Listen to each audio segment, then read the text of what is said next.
గత ప్రభుత్వం 41,000 కోట్ల రూపాయలు జాతీయ ఉపాధి హామీ పథకం కింద ఖర్చు పెట్టామని చెప్పి కేవలం 15,000 కోట్లు మాత్రమే ఖర్చు పెట్టిన అంటే కనిపిస్తున్నాయి రోడ్ల మీద మనకి ఖర్చుగా. రోడ్లు కానీ సగటు మనకి అవసరాలు కానీ మౌలిక అవసరాలు కానీ ఏమీ చేయలేకపోయారు. ఈ మిగతా 25,000 కోట్లు ఏమైపోయినాయో ఎట్లా వెళ్ళిపోయినాయో ఎవరికీ తెలియదు. అంటే నిజంగా ఒక పని జరగాలి అంటే గ్రామ సభ తీర్మానం చేయాలి. పంచాయతీ రాజ్ వ్యవస్థని బలోపేతం చేయడానికి ఇది ఆంధ్రప్రదేశ్కి కాదు భారతదేశానికి వెన్నెముక పంచాయతీ రాజ్ వ్యవస్థ. అందరూ నన్ను హోమ్ తీసుకోమని ఒకటే కోరుకున్నా. నేను అన్నా హజార్ అంటే పడి చచ్చిపోయాను చిన్నప్పుడు. మీకు తెలుసు చిరంజీవి గారి సినిమా రుద్రవేణి సినిమా కూడా ఉంటుంది.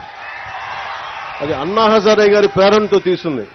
అంటే ఒక సర్పంచ్ ఎంత బలవంతుడంటే ఎక్కడో మిలిటరీలో పనిచేసి రేలేగావ్ సిద్ధి మహారాష్ట్రలో రేలేగావ్ సిద్ధి అనే గ్రామానికి వచ్చి అక్కడున్న పరిస్థితులు చూసి అందరూ మద్యానికి బానిసై అన్ని మనకి కనీసం నీటి సౌకర్యాలకు పొలాలు ఎండిపోతా ఉంటే గ్రామానికి అభివృద్ధి నోచుకోపోతుంటే ఆయన ముందుకొచ్చి ఆయన సర్పంచ్గా అయ్యి ఆయన ప్రారంభించింది వాళ్ళ రేలేగావ్ సిద్ధిగే కాదు మొత్తం దేశాన్నే కదిలించాడు. ఒక సర్పంచ్ కదిలించాడు.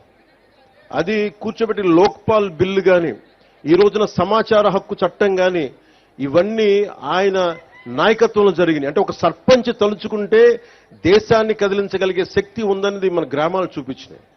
అలాంటి 13,326 పంచాయతీలు కనుక బలపడితే బలోపేతం అయితే నిజంగా అభివృద్ధి దిశ వైపు వెళ్తే మనందరం ఐక్యతగా ఉంటే ఆంధ్రప్రదేశ్కి ఎన్ని లక్షల కోట్లు వీళ్ళు అప్పు చేసిన అప్పులను తీర్చేయగలం. మనకు అంత శక్తి సమర్థత మనకు ఉంది.